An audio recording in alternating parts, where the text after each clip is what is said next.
நாங்கள் இந்த கல்வளான் பிரதேசத்தில் பாலியார அண்டிய பிரதேசத்தில் இருந்து தற்போது ஏற்பட்ட வெள்ளப்பெருக்கின் காரணமாக இடம்பெயர்ந்து கல்வளான் மகா வித்தியாலயத்தில் இந்த முகாமில் இருக்கிறோம்.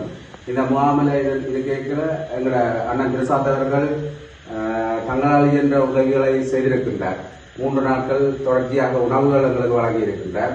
அதே நேரம் எங்களுக்கான அன்றாட பிரச்சனை, வாழ்வாதார தேவைக்கான உணவு பிரச்சனை, இதெல்லாம் பார்க்கக்கூடிய மாதிரி நோர்வையின் தமிழ் முரசு வானொலியின் அனுசரணையில் பிரசாத்தனின் உதவி கோரலுக்கு இணங்க அவர்களூடாக எங்களுக்கு இந்த பொருளை கொண்டு வந்து தந்தமைக்கு நோர்வையின் தமிழ் முரசு இடர்கால முகாமைத்துவ வானொலிக்கு நன்றியை தெரிவித்துக் கொண்டு அண்ணன் பிரசாத் அவர்களுக்கும் அவரது மனமார்ந்த நன்றியை தெரிவித்துக் கொள்கிறோம்.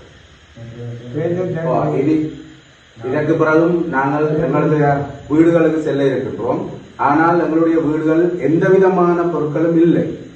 நாங்கள் படுக்க உறங்குவதற்கு பாய்களோ தலைவணிகளோ எதுவுமே இல்லை. ஆகையினால் இனிவரும் உதவிகளையும் பெற்று நமக்கு தந்துதவுமாறு மிகவும் தாழ்வுடன் கேட்டுக்கொள்கிறேன்.